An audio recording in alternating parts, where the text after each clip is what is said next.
नमस्कार दोस्तों, स्वागत है आप सभी का निमी टेक्निकल क्लासेस में। लौट आइए इस संघर्ष की दुनिया में। मैं वापस आ चुका हूं साथियों, आप सभी के लिए एक ऐसा शानदार सा सेशन जिसमें हम मध्य प्रदेश लाइन अटेंडेंट 24 जुलाई 2018 में आयोजित प्रश्नों को आज हम सॉल्व करने वाले हैं। पेपर को नस्ते नाबूद करने वाले हैं और पेपर का प्रश्न संख्या 51 यानी कि 51 से लेकर के 75 तक के क्वेश्चनों को आज हम लोग नस्ते नाबूद करेंगे। हर क्वेश्चन का इतना डिटेल मैं दूंगा आपको, हर क्वेश्चन का इतना सॉल्यूशन करा दूंगा कि उस क्वेश्चन से रिलेटेड अगर मेरे भाई कोई सा भी क्वेश्चन एग्जामिनर आपके एग्जाम में दे देता है ना, तो डेफिनेटली आप उसका आंसर कर पाएंगे। इतना कॉन्फिडेंस आपके अंदर आ जाएगा। और ओवर कॉन्फिडेंस वाली कॉन्फिडेंस नहीं, बिल्कुल दोस्तों आत्मविश्वास है ना, जिसको कहते हैं ना कि अगर किसी भी चीज के बारे में अगर अपन इतना डिटेल से पढ़ लेना तो फिर उस काम के प्रति हमारा इतना भरोसा हो जाता है, इतना विश्वास हो जाता है। वैसे हर एक प्रश्न के प्रति आपका भरोसा होने वाला है, ठीक है ना। तो पेपर का सबसे बेस्ट विश्लेषण और प्रश्नों का शानदार सा सॉल्यूशन पाने के लिए है ना, आप हमारे साथ जुड़े रहिएगा। और जैसा कि निमी टेक्निकल क्लासेस को दिल से चाहने वाले, दिल से सपोर्ट करने वाले जैसा कि हर सेशन में दिल का इमोजी भेजते हैं हमारे लिए, तो इस सेशन में भी दिल का इमोजी भेजिएगा। और शुरुआत करते हैं अपने प्रश्नों को नस्ते नाबूद करने के लिए। तो मेरे भाई देखिएगा, हमारे पास ये पेपर है और पेपर के प्रश्नों को हम सॉल्व कर रहे हैं। हर प्रश्न का इस कदर मैं डिजाइन करके लाया हूं कंटेंट आपके लिए कि आपके एग्जाम के लिए सबसे बेहतर से बेहतर मसाला होगा, है ना, सबसे बेस्ट होगा। देखिए 75 नंबर है ना, सॉरी 51 नंबर से सवालों को हम लोग सॉल्व करेंगे। आप यहां से देखते रहिएगा। और हाँ, नोटबुक अपने साथ में रख लीजिएगा। और टेलीग्राम को आपको पहले बोल दिया जा रहा है कि डाउनलोड अगर नहीं किया होगा आपने तो डाउनलोड कर लीजिए और फिर आप ज्वाइन हो जाइए। निमी टेक्निकल क्लासेस के नाम से हमारा ऑफिशियल टेलीग्राम चलता है। वहां पर आपको ये पीडीएफ मिलेगी। जो भी हम यहाँ पर पैनल में आपको पढ़ाएंगे, बोर्ड में आपको सिखाएंगे, वो सब कुछ मेरे भाई आपको मिलने वाला है ना, पीडीएफ के फॉर्मेट में। चाहे फुल एचडी पीडीएफ रहता है हमारा, चाहे तो आप उसको प्रिंट आउट भी करा सकते हैं, है ना। चलिए हर क्वेश्चनों को प्यार से हल करेंगे। एक लैड एसिड सेल जो है, एक लैड एसिड सेल है, इसमें किस प्रकार के अम्ल का उपयोग होता है, जरा गौर से सुनिएगा मेरी बात को। इसमें सल्फ्यूरिक एसिड का प्रयोग किया जाता है। अगर आप कहेंगे सर इसका रासायनिक नाम क्या होता है, तो इसको हम कहते हैं H2SO4, इसका क्या है, रासायनिक नाम है। अच्छा, इसका और क्या नाम हो सकता है? एग्जाम में मान लीजिए सल्फ्यूरिक अम्ल ना आए, है ना, कुछ और नाम आ जाए, तो और क्या नाम आ सकता है? इसको हम कहते हैं हाइड्रोजन सल्फेट। इसको हम और क्या कहते हैं? इसको हम हाइड्रोजन सल्फेट के नाम से भी जानते हैं मेरे भाई, है ना। आज आपको एक नया चीज सीखने को मिल गया। हाइड्रोजन सल्फेट इसका दूसरा नाम है। अगर मैं आपसे ये कह दूं कि लेड एसिड बैटरी का वोल्टेज फुल चार्जिंग की कंडीशन में कितना होता है, तो आपका क्या जवाब आना चाहिए? पढ़िएगा, है ना। पूर्ण चार्जिंग के कंडीशन में, किस कंडीशन में? पूर्ण चार्जिंग की अगर स्थिति के बारे में पूछूं तो कितना होना चाहिए? इसके दो कंडीशन होते हैं। कौन कौन सा? पहला कंडीशन होता है शून्य भार पर, है ना। पहला कौन सा कंडीशन होता है? शून्य भार में। तो शून्य भार में इसका होता है 2.2 वोल्ट, है ना, प्रति सेल, 2.2 वोल्ट प्रति सेल। और भार की स्थिति में अगर इसमें लोड कनेक्ट है, उस सिचुएशन में कितना होगा? तो उसमें होगा मेरे भाई 2.0 वोल्ट प्रति सेल, यानी कि 2 वोल्ट, है ना। शून्य भार से क्या मतलब है? शून्य भार से मतलब है कि आपके पास सिंपल सा एक बैटरी है जो फुल चार्ज है, वो लोड से कनेक्ट नहीं है ना, तो उसको हम कहते हैं शून्य भार। और एक ऐसा कंडीशन कि बैटरी आपकी चार्ज है और बैटरी लोड से कनेक्ट है, भले ही लोड को आपने चालू कर रखा है या फिर नहीं, उसको हम कहेंगे लोड की स्थिति। क्लियर है ना।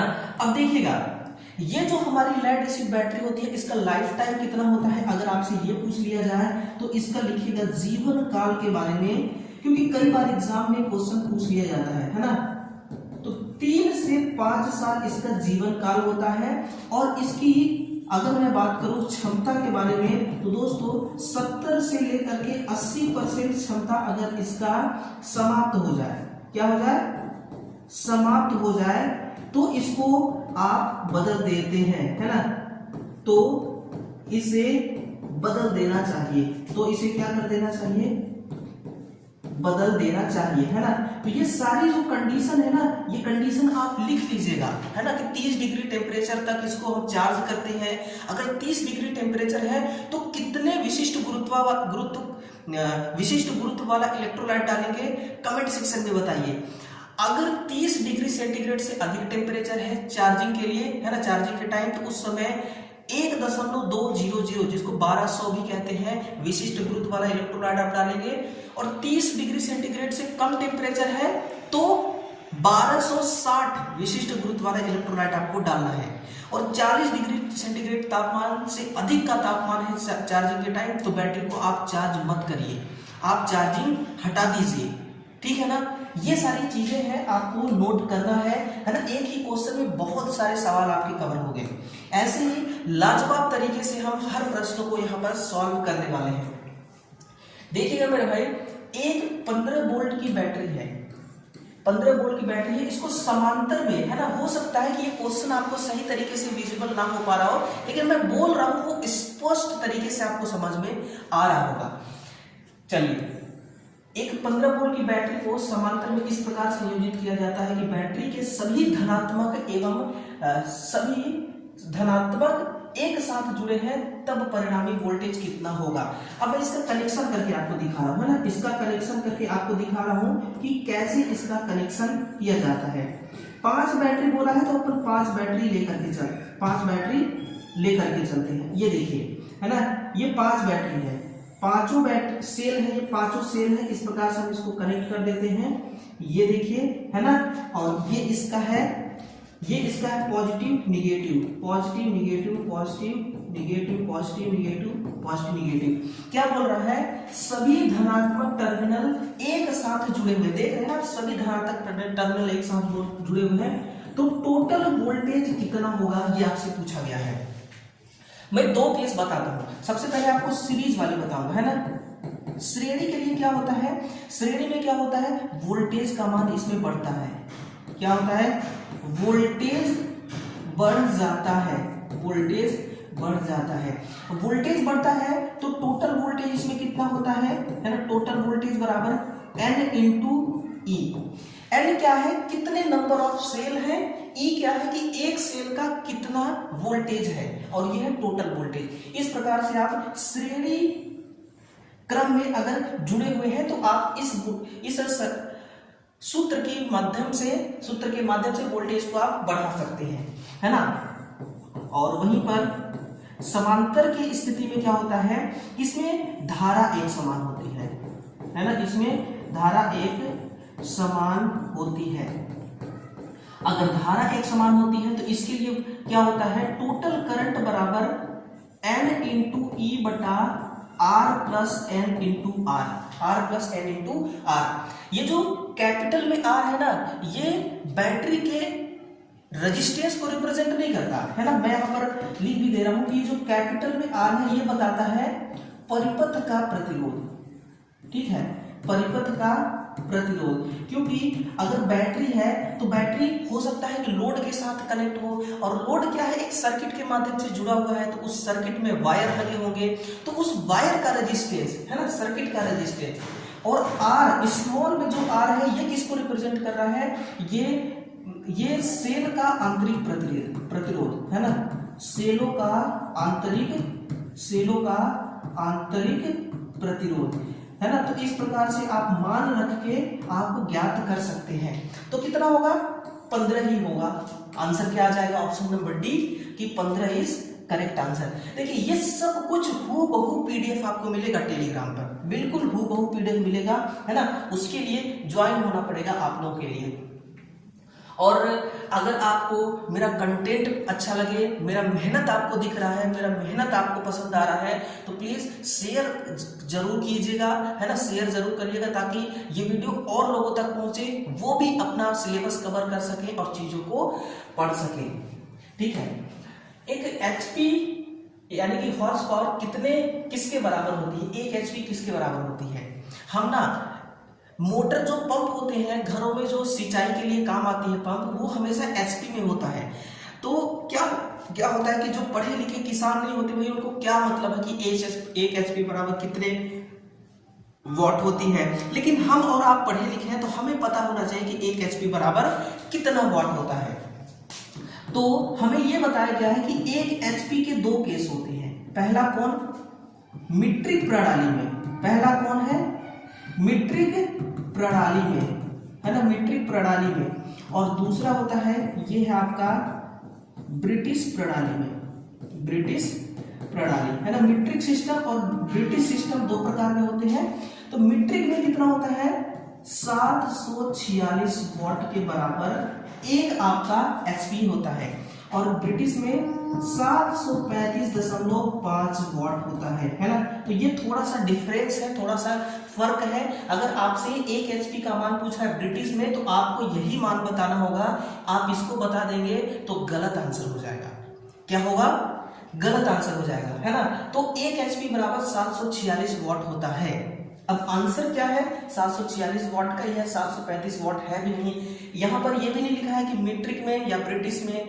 अगर कुछ नहीं पूछ रहा है, न ब्रिटिश की बात कर रहा है क्वेश्चन, न मीट्रिक की बात कर रहा है, तो आप हमेशा मीट्रिक को समझ के चलिएगा, है ना, कि मीट्रिक के बारे में सवाल पूछ रहा है। और यहाँ पर ऑप्शन भी नहीं है। हो सकता है कि एग्जामिनर अब की बार के एग्जाम में 735 का भी ऑप्शन दे दे और यहां पर भी ना लिखे कि ब्रिटिश का कि मीट्रिक का आंसर हमें चाहिए। तो आपको मीट्रिक का ही समझना है ना। ठीक है, चलिए। अब जो छात्र पढ़ रहे हैं वो हो सकता है कि किसान भी होंगे, किसानी भी होंगे, किसानी करते होंगे। तो भाई एक एचपी बराबर 746 वॉट होता है। निम्नलिखित द्रवों में से किस द्रव में विद्युत चालन होता है? बिल्कुल दोस्तों, ऐसा कंटेंट मैं आपके लिए बनाकर लाया हूं, इस खास तौर पर इस प्रश्न के लिए ना, कि जो आपको अभी तक किसी ने बताया नहीं होगा। ठीक है ना। तो क्या होता है कि निम्नलिखित द्रवों में से किस द्रव में विद्युत चालन अधिक होता है? मैं आपको एक ही कॉन्सेप्ट आपको बताऊंगा। आप कहें अगर सीखना चाहते हैं, आप कहें अगर याद करना चाहते हैं, तो वो कॉन्सेप्ट मेरे बोर्ड पे लिखता हूं। क्या कॉन्सेप्ट है कि भैया जिस द्रव पदार्थ का आयंस सांद्रता, कौन सी? आयंस सांद्रता अधिक होती है ना, आयंस सांद्रता अधिक होती है, उस द्रव पदार्थ में विद्युत की कुचालकता अधिक होती है ना। यहां पर लिख दे रहा हूं, उस द्रव की विद्युत चालकता अधिक होती है ना, विद्युत चालकता अधिक होती है। तो आप इसको छापिएगा दोस्तों कि जिस भी पानी का आयंस सांद्रता अधिक होती है, उस पानी की विद्युत चालकता अधिक होती है। अब सर हमें आयंस नहीं समझ में आ रहा है। आयंस क्या हो सकते हैं? ये सोडियम क्लोराइड हो सकते हैं, है ना। ये क्या हो सकते हैं? सोडियम क्लोराइड, ये आयंस हो सकते हैं, है ना। इसके अलावा सोडियम क्लोराइड हो गया, है ना, सोडियम क्लोराइड, और भी बहुत सारे होते हैं, अभी मुझे ध्यान नहीं आ रहा है ना। तो ये सोडियम क्लोराइड क्या है? एक प्रकार का आयंस है ना। सोडियम क्लोराइड की मात्रा जितनी ज्यादा होगी, द्रव की विद्युत चालकता उतनी ज्यादा होगी, अधिक होगी। अच्छा, जिस द्रव की विद्युत चालकता अधिक होगी, है ना, विद्युत चालकता मतलब कि कम होगी, अधिक वाला तो आप देख लिए, कम होगी, इसका मतलब वह पानी अधिक मीठा होगा। वो पानी क्या होगा? अधिक मीठा होगा। मीठा का मतलब किससे है ना, गुड़ के जैसा मीठा नहीं, शक्कर के जैसा मीठा नहीं। मीठा का मतलब कि शुद्ध जल, पीने योग्य पानी। मतलब कि यहां से ये लाइन हमें क्या बता रहा है कि पीने योग्य पानी में विद्युत की चालकता का मान बहुत कम होता है। ठीक है, विद्युत की चालकता का मान बहुत कम होता है। अब समझिए, अब लिखिएगा कि जो समुद्र का पानी होता है ना, समुद्र का पानी जो होता है, इसमें विद्युत की चालकता का मान कितना होता है? विद्युत की चालकता का मान इसमें होता है 50 माइक्रो सीमेंस प्रति सेंटीमीटर। नोट कर लीजिए। और जो आपका आसुत जल होता है ना, कमेंट में बताइए आसुत जल का प्रयोग कहां पर किया जाता है? आसुत जल का विद्युत चालकता कितनी होती है? तो इसकी चालकता होती है मेरे भाई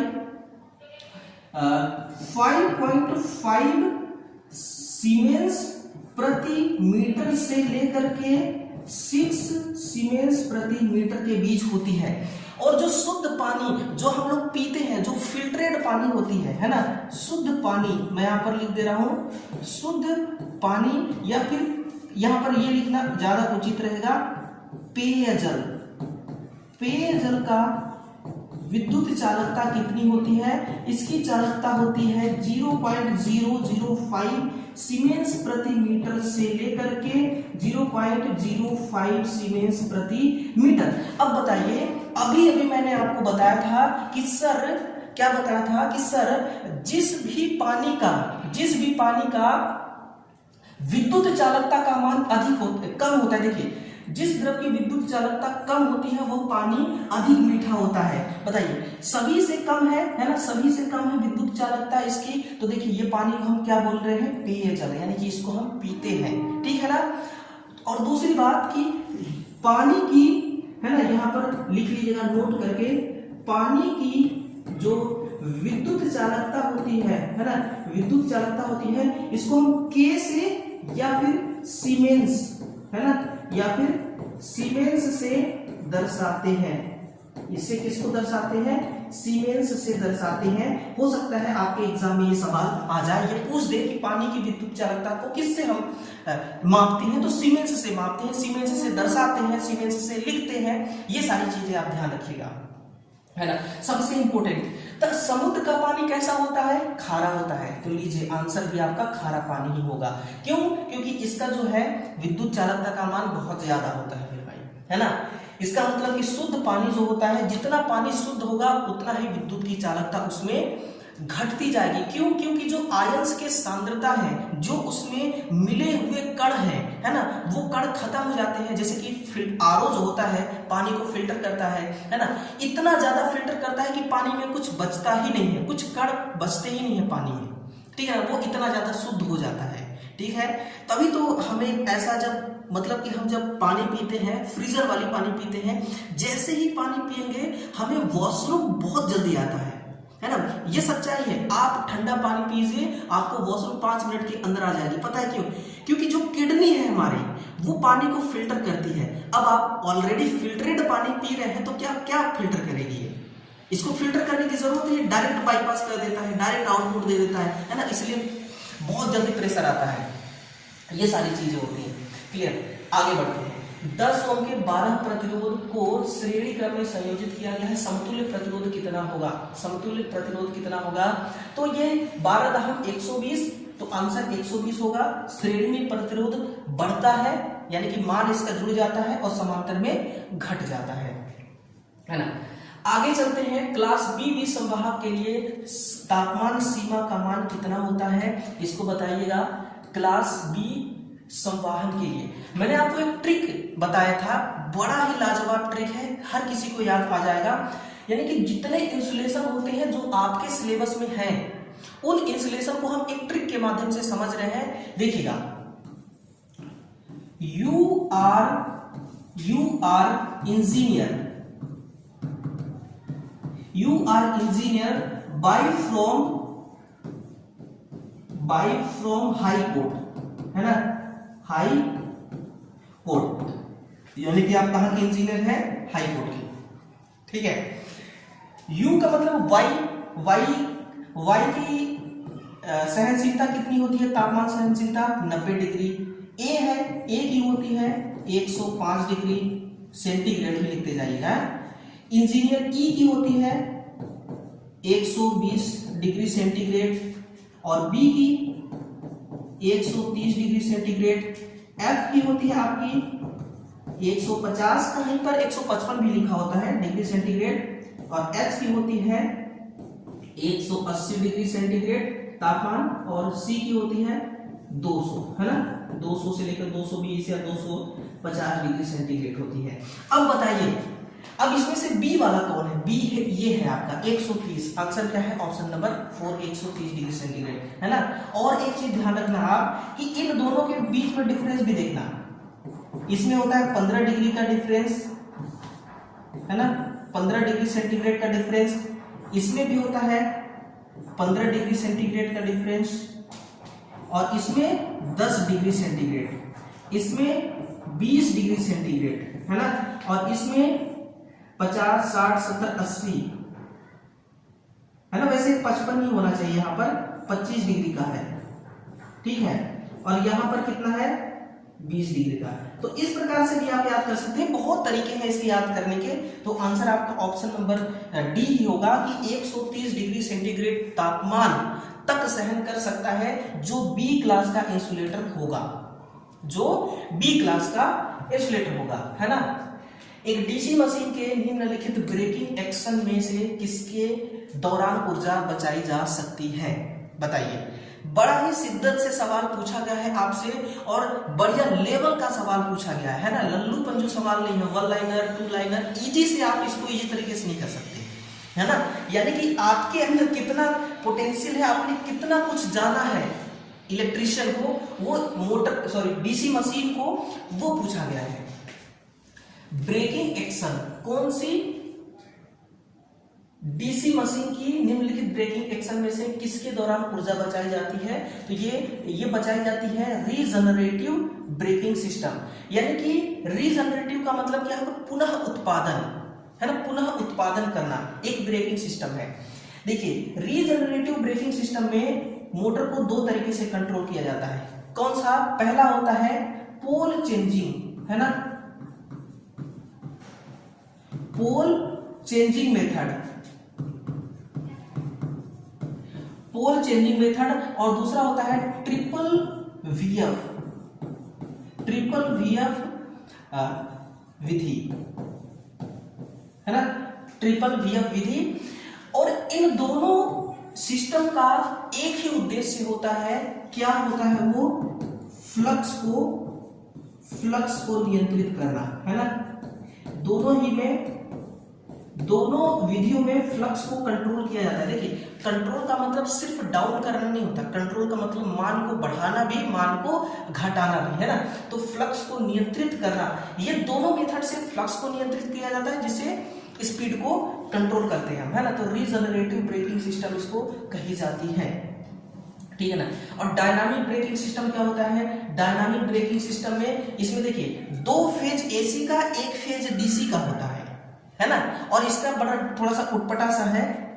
और प्लगिंग का सुनते जाइए, प्लगिंग जब एक मोटर बनाया जाता है, कंस्ट्रक्शन किया जाता है, तो निर्माण करने के बाद हम एक ऐसा स्टार्टर तैयार करते हैं जिसकी वायरिंग प्लगिंग सर्किट तैयार करते हैं, प्लगिंग तरीके से उसकी स्टार्टर की वायरिंग करेंगे, और उसमें पुश बटन जो होगा उसको इस प्रकार से वायरिंग हम किए हुए रहते हैं पहले से कि जब तक पुश बटन को दबाए रहेंगे तभी तक धारा प्रवाह होगा सर्किट में और मोटर चलेगी।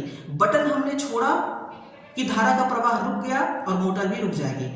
तो इस प्रकार से जब हम टेस्टिंग करते हैं उसको हम कहते हैं प्लगिंग, और प्लगिंग का मतलब होता है रुक कर चलना, रुक कर चलना मतलब कि प्लगिंग हो गया। मोटर को टेस्टिंग के लिए ऐसा किया जाता है ना।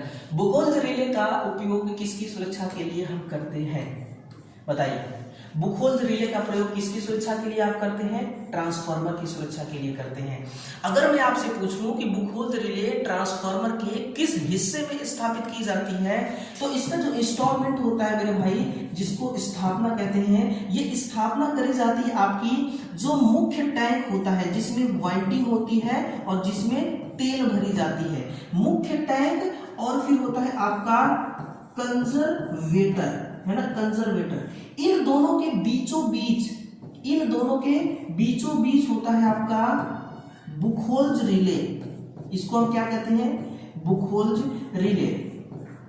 बताइए ये बुखोल्ज रिले क्या काम आती है, ये बुखोल्ज रिले काम आती है कि जो हमारे ट्रांसफार्मर है ना मेरे भाई, इस ट्रांसफार्मर के अंदर आंतरिक दोष, आंतरिक, है ना, ये ट्रांसफार्मर के अंदर इंटरनल फॉल्ट यानी कि आंतरिक दोष की जानकारी देती है ना, क्या करती है, जानकारी देती है। दोष से सुरक्षा नहीं करती, तो उसकी जानकारी देती है अलार्म के द्वारा और सेफ्टी भी करती है, कि मेन सप्लाई को कट कर देती है, तो सेफ्टी भी हो गया और इसके अंदर एक अलार्म भी लगी होती है जिससे हमें जानकारी भी मिलती है, सूचना भी मिल जाता है। इंटरनल फॉल्ट क्या क्या हो सकते हैं, क्या आप जानना चाहते हैं? एक ट्रांसफार्मर के अंदर इंटरनल फॉल्ट क्या क्या हो सकते हैं? तो इंटरनल फॉल्ट हो सकता है शॉर्ट सर्किट, है ना, क्या हो सकता है? Short circuit. दूसरा हो सकता है वाइंडिंग का इंसुलेशन, वाइंडिंग का इंसुलेशन उतर जाना, है ना, उतर जाना। और क्या हो सकता है? और हो सकता है ट्रांसफार्मर बुशिंग का पंचर होना, है ना, पंचर होना। और भी कई कारण हो सकते हैं, और भी कई कारण हो सकते हैं। ऑयल का ओवरहीटिंग हो जाना, है ना, ऑयल का ओवरहीटिंग हो जाना, है ना, ये सब के सब क्या है? ये सब के सब हैं आपके इंटरनल फॉल्ट। अब चलिए बुखोल्ज रिले कैसे काम करता है? अगर आपसे पूछा जाए कि किस प्रकार का ऑपरेटेड रिले है, तो ये लिखेगा ये गैस प्रचालित रिले है। कौन सी रिले है? गैस प्रचालित रिले है। यानी कि मुख्य टैंक में यहां पर क्या भरा हुआ है? यहां पर तेल भरी हुई है और जैसे ही तेल है और इसके बीचों बीच क्या है? इसके बीचों बीच वाइंडिंग है। ये वाइंडिंग लोड से कनेक्ट है और जैसे ही लोड बहुत ज्यादा बढ़ता है तो ये वाइंडिंग हीट हो जाएगी। वाइंडिंग हीट होगी तो ये जो हमारे ऑयल है ये ऑयल भी हीट हो जाएगी और जब ऑयल हीट होगी तो इससे गैस उत्पन्न होगा। ये गैस कहाँ जाएगा? यहां से यहां एक पाइप लगी हुई है, इस पाइप के माध्यम से ये गैस कहां पर चली जाएगी? बुखोल्ज रिले कंजर्वेटर में चली जाएगी। अब कंजर्वेटर में जाने से पहले ही बीच में बुखोल्ज रिले लगी हुई है, ये बुखोल्ज रिले ऑन हो जाएगी और यहाँ पर हूटर बजाएगा, हॉर्न बजाएगा और बजर लगी होती है। वो बजर बजते ही जो इसका ऑपरेटर होगा, जो ट्रांसफार्मर को देखता होगा, है ना, ट्रांसफार्मर को मेंटेन करता होगा, उसकी ड्यूटी ही यही होगी, वो तुरंत बंद कर देगा, नहीं तो ट्रांसफार्मर ब्लास्ट भी हो सकती है। यूजेटी का उपयोग किस रूप में किया जाता है? ये देखिए, ये आपके बेसिक इलेक्ट्रॉनिक का सवाल है ना। डिजिटल इलेक्ट्रॉनिक के सवाल देखने को नहीं मिलते एग्जाम में, है ना। यूजेटी का पूरा नाम पढ़िए, पहले जानिए यूजेटी का पूरा नाम क्या होता है?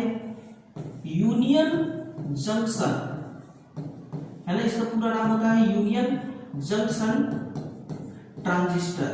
Union junction transistor. कमेंट करिएगा ट्रांजिस्टर का मतलब क्या होता है। देखिए, रिलैक्सेशन ऑसिलेटर इसका करेक्ट आंसर होगा। रिलैक्सेशन ऑसिलेटर को हम हिंदी में और एक नाम से जानते हैं ना, विश्रांति ऑसिलेटर। क्या होता है ये? विश्रांति ऑसिलेटर। अच्छा, विश्रांति ऑसिलेटर के बारे में और डिटेल से थोड़ा सा जानिए कि विश्रांति ऑसिलेटर जो होता है ये साइन वेव को छोड़ करके, है ना, ये साइन वेव को छोड़ करके बाकी जो स्क्वायर वेव होती है ना, देखिए वर्गाकार तरंग होती है ना, साथ में आयताकार तरंग भी हम जानते हैं कि आयताकार प्रकार की भी तरंग होती है, और साथ में सॉटूथ तरंग, आरा दंत तरंग भी होती है ना, और भी होती है त्रिभुजाकार तरंग, त्रिभुजाकार तरंग। तो इतने प्रकार के क्या होते हैं? ये वेव होते हैं, इतने प्रकार के वेव फॉर्म होते हैं ना। तो विश्रांति ऑसिलेटर वर्गाकार तरंग भी उत्पन्न कर देती है, आयताकार भी उत्पन्न करती है, सॉटूथ भी, त्रिभुजाकार भी करती है। अगर मैं आपसे कहूं क्या ये साइन वेव जनरेट कर सकती है? साइन वेव यानी कि साइन तरंग ये जनरेट कर सकती है? तो आपका आंसर आना चाहिए नहीं, ये नहीं कर सकती। विश्रांति ऑसिलेटर नहीं कर सकती है ना। स्पीड कंट्रोलिंग वगैरह में रिलैक्सेशन ऑसिलेटर का उपयोग किया जाता है ना। तो बेसिक इलेक्ट्रॉनिक्स का ये बेसिक सा एक सवाल है। देखिए, सवाल चाहे कितना भी टफ है, हम उसको इस कदर इजी बना देंगे ना तो आपको लगेगा यार इस सवाल में क्या ही दम है। लेकिन ऐसा कॉन्फिडेंस तभी आपके अंदर आएगा जब आप पूरी शिद्दत से, पूरे मन से आप पढ़ेंगे और कंटेंट को सीखेंगे, तब जाकर के हर टफ से टफ सवाल भी आपको इजी लगेगा, नहीं तो इजी से भी इजी सवाल टफ लगने लगेगा। एक SCR में उपस्थित परतों की संख्या कितनी होती है?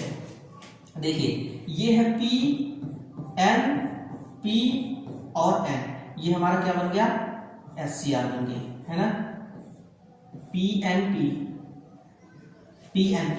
अब इसमें यहां पर देखिए, यहां पर होगा कैथोड, नहीं यहां पर एनोड होती है, एनोड, यहां कैथोड होती है, यहां पर एनोड होती है ना, ये होती एनोड और ये है आपका गेट, है ना, ये क्या है? गेट। अब देखिए ये इसका क्या है, ये इसका चित्र है ना, ये इसका चित्र है, एनोड, कैथोड, गेट। अब यहां पर जंक्शन कितने होते हैं तो ये भी लिखिएगा J1, J2, J3, है ना। गेट से पल्स देते हैं ट्रिगरिंग करने के लिए, ऑन ऑफ करने के लिए, ध्यान रखिएगा, गेट से क्या देते हैं? ट्रिगरिंग करने के लिए, ऑन ऑफ करने के लिए, है ना। तो J1, J2, J3 तीन इसमें क्या है? जंक्शन है। हमें क्या पूछा है? उपस्थित परतों की संख्या, तो परत तो 1, 2, 3, 4 हो गए, ऑप्शन नंबर डी आपका सही आंसर होगा कि 4 परत है। अगर पूछी जाए कि कितने जंक्शन होते हैं तो 3 जंक्शन है ना, ये क्या है? ये है आपका जंक्शन, 3 जंक्शन। जंक्शन कितने हो गए? 3, और लेयर कितने हो गए? 4। टर्मिनल देखिए, टर्मिनल हो गया 3, है ना। एनोड लिख देता हूं मैं, एनोड, कैथोड और गेट। एनोड का मतलब प्लस, है ना, एनोड का मतलब पॉजिटिव, कैथोड से निगेटिव, गेट से तो पल्स दी जाती है, गेट से क्या दिया जाता है? गेट से पल्स दी जाती है। एससीआर का काम देखिए बहुत सारे हैं, स्विचिंग का भी काम करता है, टेम्परेचर कंट्रोल करने का भी काम करता है, उसमें, है ना, मोटर की स्पीड कंट्रोल करती है, बहुत सारे काम है इसके, है ना, हर जगह यूज किया जाता है। इन्वर्टर के अंदर भी एससीआर ही लगी होती है, ठीक है ना, इन्वर्टर के अंदर भी एससीआर होती है, सिलिकॉन कंट्रोल रेक्टिफायर इसका पूरा नाम होता है। अगला, एक नियंत्रित रेक्टिफायर सर्किट के लिए निम्नलिखित में से किस प्रकार का उपयोग नहीं किया जाता है? एक कंट्रोल रेक्टिफायर के जरिए सवाल आपसे पूछा जा रहा है कि कंट्रोल रेक्टिफायर सर्किट के लिए निम्नलिखित में से किसका उपयोग नहीं किया जाता है?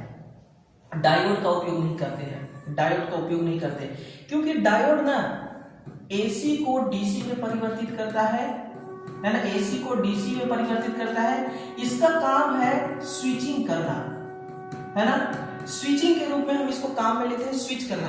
बाकी एससीआर हो गया, आईजीबीटी है, ये जो आईजीबीटी है ना, इसका पूरा नाम लिखिएगा इंसुलेटेड गेट, है ना, insulated gate bipolar transistor, bipolar transistor.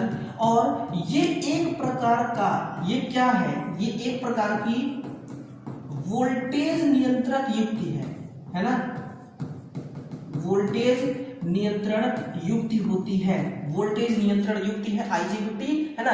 और मोस्टफिट जो होता है metal oxide field effect transistor, field effect transistor इसका पूरा नाम होता है। और यहां पर ये भी वोल्टेज नियंत्रण युक्ति है, वोल्टेज नियंत्रण युक्ति, ये क्या है? वोल्टेज नियंत्रण युक्ति है, यानी कि दोनों वोल्टेज नियंत्रण युक्ति है, वोल्टेज को कंट्रोल करती है ना, बाकी डायोड वोल्टेज को कंट्रोल नहीं कर सकती है, ठीक है।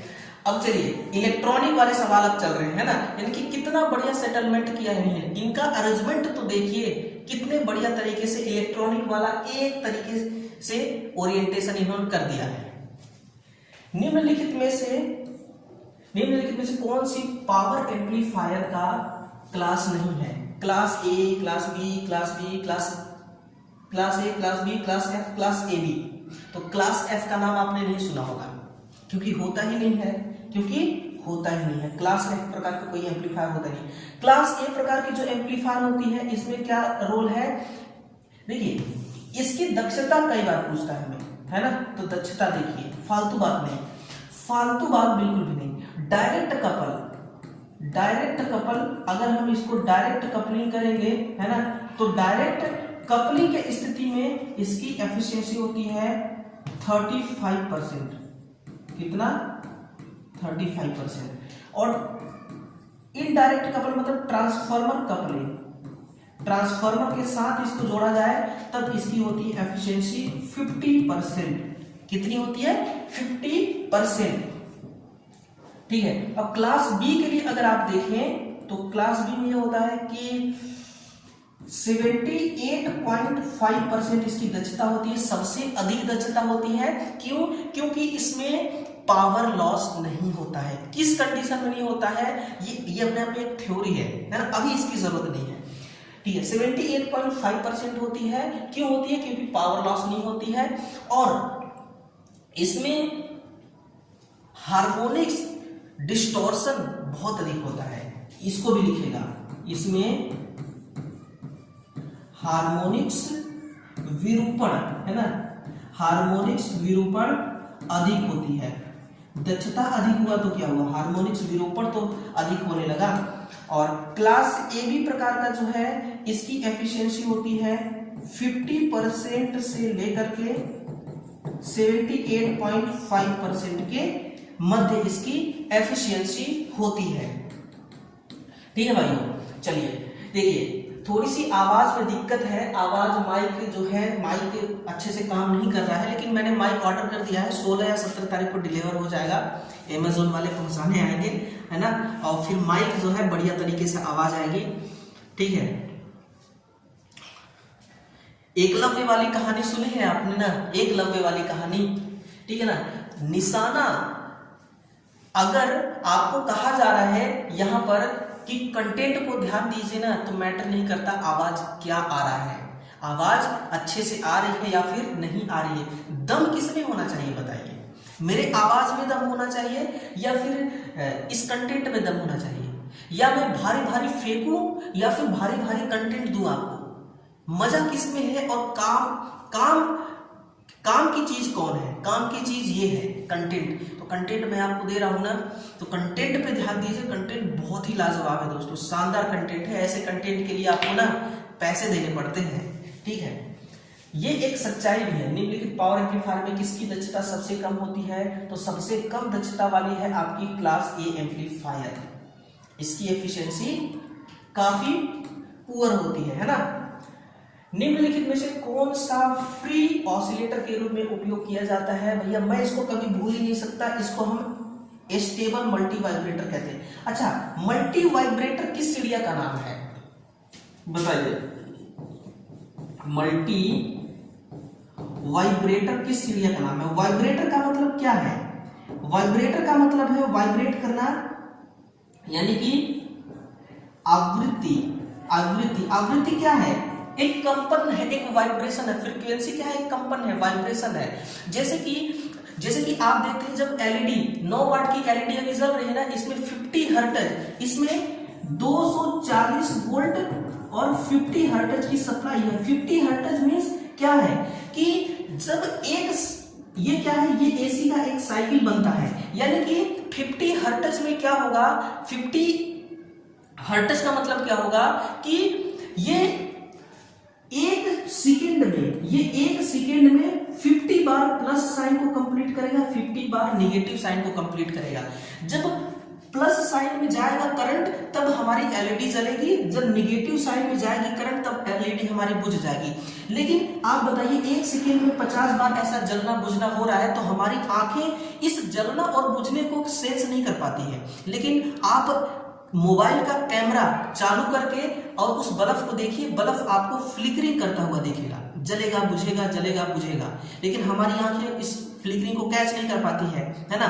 तो ये होती है आवृत्ति। आवृत्ति क्या हो गया? एक वाइब्रेशन है, और वाइब्रेटर का मतलब वाइब्रेशन होना। मल्टी का मतलब कि एक से अधिक वाइब्रेट होना। अब समझिए, मल्टी वाइब्रेटर का मतलब आज मैं आपको समझाई देता हूं। ये है एक मल्टी वाइब्रेटर है ना, मैं इसको MV से रिप्रेजेंट कर दे रहा हूं अपने सहूलियत के लिए। मल्टी का मतलब होता है एक से ज्यादा, एक से अनेक। एक से अनेक क्या है? एक से अधिक इनपुट, कई सारे इनपुट हम इसको देंगे। इसको हमने क्या कर दिया? 4 इनपुट दे दिया। अब ये आउटपुट कितना देगा? ओनली 1 आउटपुट देगा, एक ही आउटपुट देगा। ये क्या है? 4 इनपुट और यहां पर 1 आउटपुट। 1 आउटपुट।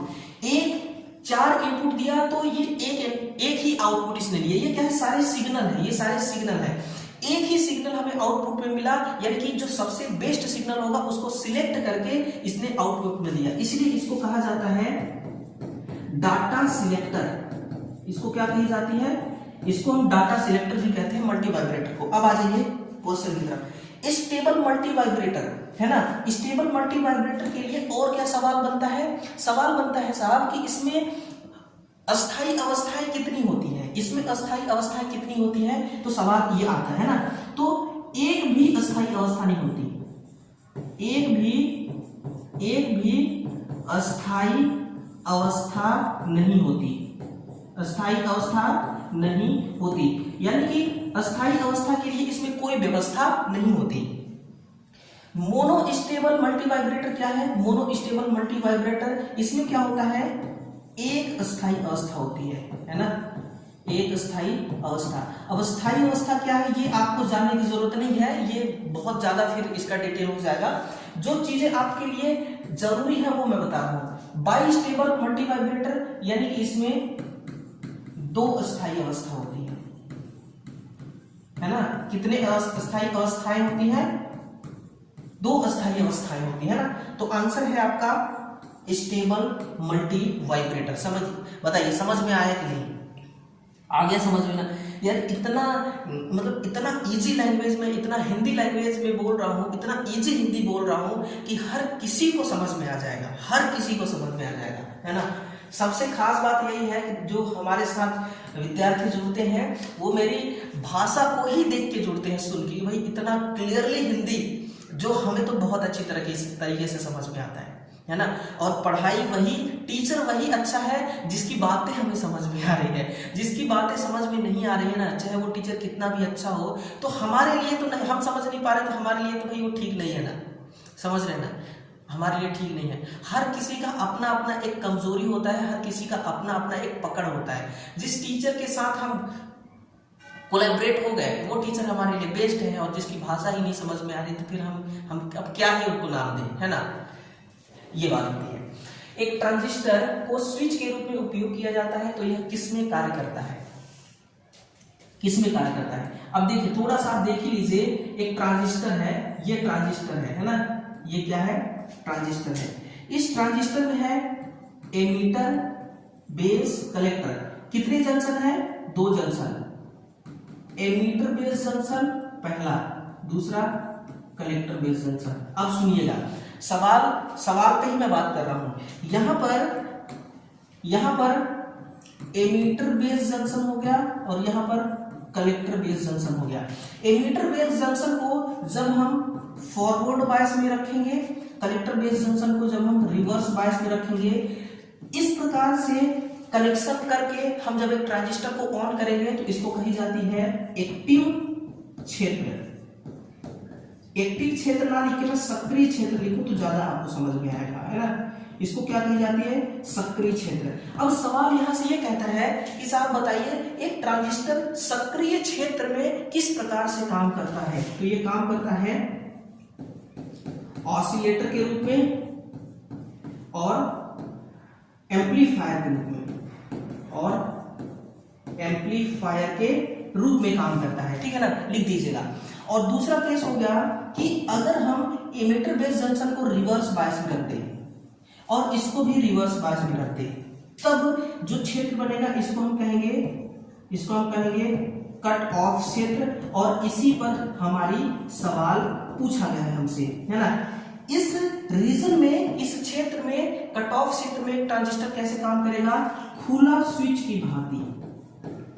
कैसे काम करेगा, खुला स्विच की भांति ये काम करेगा। और दूसरा रीजन हो गया, तीसरा है कि अगर एमीटर बेस जंक्शन को हम फॉरवर्ड बायस में रख दें, कलेक्टर बेस जंक्शन को भी हम फॉरवर्ड बायस में रख दें, इस केस में हम इसको सैचुरेशन क्षेत्र बोलते हैं। सैचुरेशन क्षेत्र में हमारी ट्रांजिस्टर ऑन होगी और फिर हमारी जो ट्रांजिस्टर है ये काम करेगा बंद स्विच की तरह, है ना, बंद स्विच की भांति। बंद स्विच का मतलब कि जिसमें धारा का प्रवाह हो जाए, खुला स्विच की भांति जिसमें धारा का प्रवाह ना हो। अब सवाल जो है ना, ये सवाल क्या कर रहा है कि स्विच के रूप में काम कर रहा है, ये नहीं बता रहा है कि खुला स्विच के रूप में काम कर रहा है कि बंद स्विच के रूप में काम कर रहा है। लेकिन कट ऑफ क्षेत्र और सैचुरेशन क्षेत्र दोनों तो स्विच के रूप में ही काम कर रहे हैं। स्विच का ही काम है ऑफ करना और स्विच का काम ही है ऑन करना तो दोनों स्विच के रूप में काम कर रहे हैं। तो इसलिए यहां पर आंसर क्या है, कट ऑफ रीजन। ये देखिए कट ऑफ रीजन और संतृप्त रीजन, सैचुरेशन को संतृप्त होना कहते हैं, इसलिए आंसर क्या है, ऑप्शन नंबर ए आपका सही हो जाएगा। यहां पर पूरा 3 सवालों का जवाब लिखा हुआ है।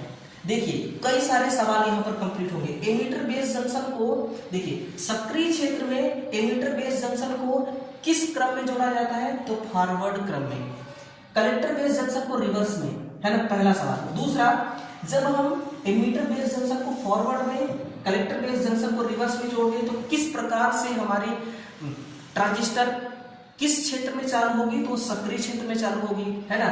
और सक्रिय क्षेत्र में जब चालू हो गया तो किस प्रकार काम करेगा, तो ऑसिलेटर के रूप में, एम्पलीफायर के रूप में। तो 1 2 3 4 5 टाइम 15 सवालों के जवाब आपको मिल गया एक ही झटके में, है ना। बस दोस्तों क्वालिटी को पहचानना सीखिए, कंटेंट को पहचानना सीखिए, सवाल कितने इसमें से बन सकते हैं ना उसको पहचानना सीखिए, है ना। यही एक तैयारी, कंपटीशन की तैयारी कर रहे विद्यार्थी की पहचान है ना। नहीं तो आपसे लाखों की संख्या में छात्र आगे निकल जाएंगे और आप तैयारी करते ही रह जाएंगे। चीजों को सेंस करिए, है ना, चीजों को सेंस कीजिए। परम शून्य तापमान पर कोई आंतरिक अर्धचालक कैसा व्यवहार करेगा, तो ये विसंवाहक की भांति व्यवहार करेगा, यानी कि इंसुलेटर के जैसा व्यवहार करता है, ठीक है ना, ये बात है। नेक्स्ट है कि स्थायी चुंबक गतिशील कुंडली उपकरण PMMC meter, permanent magnet moving coil instrument का उपयोग क्या मापने के लिए करते हैं, ये डीसी करंट और डीसी वोल्टेज मापने के लिए करते हैं और ये ओनली डीसी पे ही काम करती है। संकेत उपकरण की विक्षेपण यानी कि डिफ्लेक्टिंग टॉर्क किसके द्वारा उत्पन्न होती है, तो ये नाप जोख मात्रा, मेजरिंग क्वांटिटी के द्वारा इसको हम उत्पन्न करते हैं। यानी कि मेजरिंग इंस्ट्रूमेंट से भी सवाल पूछे गए हैं। ये सवाल आपको ढंग से नहीं दिख रहा होगा, पढ़ देता हूं मैं। 100 ओम के बराबर मान वाले n प्रतिरोध को समांतर क्रम में संयोजित किया गया है, तो इसका समतुल्य प्रतिरोध कितना होगा, है ना। समतुल्य प्रतिरोध कितना होगा, R बटा N इसका सूत्र होता है, तो R रेजिस्टेंस हो गया, तो 100 बटा N इसका करेक्ट आंसर है। निम्नलिखित में से किस एसी सर्किट में अनुनाद पैदा हो जाता है, इसको डिटेल से आपको समझने की जरूरत है। क्या है कि जब सर्किट में, RLC सर्किट में, है ना, XL बराबर XC, ये क्या है, इंडक्टिव रिएक्टेंस और कैपेसिटिव रिएक्टेंस एक बराबर हो जाता है, उस केस में क्या होता है कि रिएक्टेंस 0 हो जाती है ना। रिएक्टेंस क्या होती है, शून्य हो जाती है, जिससे इंपीडेंस और रेजिस्टेंस बराबर हो जाते हैं और पावर फैक्टर इकाई हो जाता है और पावर लॉस 0 हो जाती है। समझिए कैसे। Z बराबर क्या होता है, R square plus inductive reactance minus capacitive reactance का वर्ग, फिर Z बराबर R square plus inductive reactance और कैपेसिटिव रिएक्टेंस कैसा हो चुका है, शून्य हो चुका है, तो शून्य का वर्ग कीजिए, है ना। फिर है Z बराबर, अब क्या बचा, R स्क्वायर बचा, है ना, R स्क्वायर बचा। अब ये स्क्वायर और ये रूट आपस में कट जाएंगे, तो बचेगा क्या, Z बराबर R, क्या बचेगा, Z बराबर R, है ना। Z बराबर R जब होता है तो उस परिपथ का पावर हानि शून्य हो जाती है, यानी कि पावर का लॉस होना खत्म हो जाता है। पावर लॉस नहीं होता है, इकाई पावर फैक्टर हो जाती है। मैं यहां पर लिख देता हूं, पावर फैक्टर इकाई हो जाती है, ठीक है ना, ये बात है। तो रेजोनेंस सर्किट में क्या होता है, पावर फैक्टर इकाई हो जाती है, पावर लॉस शून्य हो जाता है, इंपीडेंस रेजिस्टेंस के बराबर हो जाती है। ये सारी केस आप स्टडी कर लीजिए, है ना।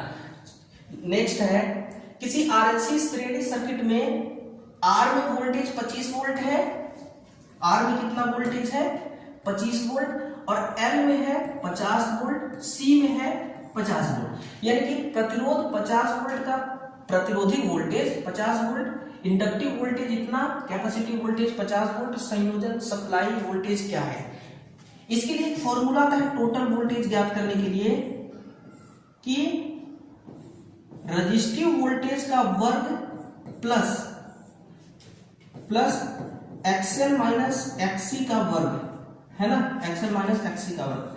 टोटल वोल्टेज बराबर क्या हो गया, रेजिस्टिव वोल्टेज 25 वोल्ट है, 25 का वर्ग करेंगे 625, कितना हो जाएगा 625, प्लस एक्सएल माइनस एक्सी, ये दोनों बराबर है, एक्सएल 50 है, एक्सी 50 है, तो माइनस कर देंगे तो 0 आ जाएगा, है ना। तो बचाइए टोटल वोल्टेज 625 का वर्ग कितना होगा, 25 ही होगा, आंसर 25। ये देखिए ऑप्शन नंबर सी होगा करेक्ट आंसर, है ना।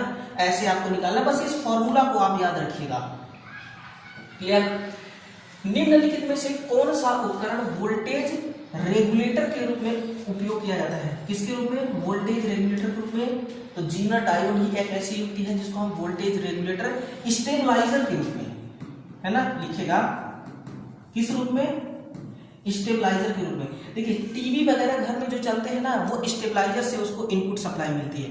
मोटर को भी आप स्टेबलाइजर से चला सकते हैं, है ना, लेकिन अब स्टेबलाइजर से हाँ स्टेबलाइजर से चला सकते हैं, क्योंकि स्टार्टर तो सेफ्टी देगा, अगर वोल्टेज कम हो गया तो बंद हो जाएगी, ज्यादा होगा तो भी बंद हो जाएगी। लेकिन स्टेबलाइजर क्या होगा कि कम अगर हो गया वोल्टेज तो उसको मेंटेन करेगा, ज्यादा हो गया तो उसको घटा करके लेवल में ले आएगा। ये होता है स्टेबल करना, है ना। SCR tunnel diode, tunnel diode basically ये एक अर्धचालक स्विचिंग डिवाइस है। ये किस प्रकार की स्विचिंग डिवाइस है, ये अर्धचालक स्विचिंग डिवाइस है ना, अर्धचालक स्विचिंग डिवाइस है टनल डायोड। आईजीबीटी मैंने बता ही दिया, ये एक प्रकार का विभव नियंत्रक युक्ति है ना, विभव नियंत्रक युक्ति है, विभव नियंत्रक युक्ति है आपकी आईजीबीटी, है ना। और ट्रांसफार्मर का उपयोग किस लिए किया जाता है, किस ट्रांसफार्मर का, करंट ट्रांसफार्मर, जिसको हम सीटी कहते हैं, विद्युत धारा का मापन करता है। कैसे विद्युत धारा का मापन करता है, देखिए, यानी कि ये एक प्रकार का ना स्टेप अप ट्रांसफार्मर है। क्या है, स्टेप अप ट्रांसफार्मर है। ये क्या होता है कि देखिए यहां पर मैं इनकमिंग बनाता हूं, यहां पर मैं आउटगोइंग बनाता हूं, आउटगोइंग। इनकमिंग में, स्टेप अप में क्या होता है, इनकमिंग में वोल्टेज अधिक होती है ना, वोल्टेज अधिक और करंट कम होती है। आउटगोइंग में वोल्टेज क्या हो जाएगी, वोल्टेज इसमें अधिक हो जाएगी, उल्टा हो रहा है क्या, स्टेप अप यानी कि इसमें वोल्टेज कम होगा, वोल्टेज कम होगी, इसमें वोल्टेज अप हो गया तो करंट क्या हो जाएगी, डाउन हो जाएगी, यानी कि करंट निम्न हो जाएगी। इस निम्न करंट को हम एमीटर द्वारा माप लेंगे, एमीटर द्वारा माप लेंगे और विद्युत धारा का मापन हो गया। ऐसे प्रकार से विद्युत धारा का हम मापन करते हैं ना। नेक्स्ट चलिए, एसी सर्किट में सक्रिय शक्ति और वास्तविक शक्ति का अनुपात क्या है। अरे यार ये तो इतना इजी है ना, बल कारक इसको कहते हैं, पावर फैक्टर। cos फाई बराबर आर बटा जेड भी होता है, वास्तविक शक्ति बटे अवास्तविक शक्ति भी होता है ना, ये होता है पावर फैक्टर। और वी आई cos फाई भी पावर फैक्टर का सूत्र है, तो अलग अलग पावर फैक्टर के सूत्र होते हैं। देखिए पावर फैक्टर एक्चुअल में क्या है कि एक प्रकार की हानि है जो रिएक्टिव पावर कंपोनेंट को एक्टिव पावर कंपोनेंट में परिवर्तित कर दे, वही हमारी पावर फैक्टर कहलाती है ना। लास्ट सवाल है, देखिए कि चुंबकीय पथ द्वारा फ्लक्स का किए गए अवरोध को क्या कहते हैं, तो इसको रिलक्टेंस कहते हैं। यानी कि जस्ट इसका उल्टा, रिलक्टेंस का उल्टा क्या होता है, चुंबकीय पथ द्वारा फ्लक्स का किए गए अवरोध, रिलक्टेंस। जैसे विद्युत धारा को प्रवाह होने में प्रतिरोध बाधा उत्पन्न करता है, उसी प्रकार से चुंबकीय परिपथ में चुंबकीय फ्लक्स को फ्लो होने में रिलक्टेंस बाधा उत्पन्न करता है। ये दोनों क्या है, ये दोनों एक दूसरे के समान है ना। चुंबकीय सर्किट में होता है प्रतिरोध, और प्रतिरोध के जैसे ही विद्युत सर्किट में होता है प्रतिरोध, और प्रतिरोध के जैसे ही चुंबकीय सर्किट में होता है रिलक्टेंस। समझ रहे हैं, ये होता है ना। अब इधर देखिए नॉन टेक्निकल है, यहाँ पर नॉन टेक का सवाल पूछा गया है आपसे, है ना। ग्लोबल इनोवेशन इंडेक्स 2018 में भारत द्वारा प्राप्त संस्था कहाँ है, कौन सा है, 97 नंबर का है, 97वां है। 10 जुलाई 2018 को उपलब्ध जानकारी के अनुसार मिजोरम का राज्यपाल कौन सा था, है ना, सॉरी कौन से थे, कुम्मानम राजशेखरन ये थे, है ना। तो हम नॉन टेक को कवर नहीं करेंगे, हम टेक्निकल को ही कवर करेंगे। तो दोस्तों हमारा जो ये सवाल था, ये सवाल खत्म हो गया 51 से लेकर 75 तक।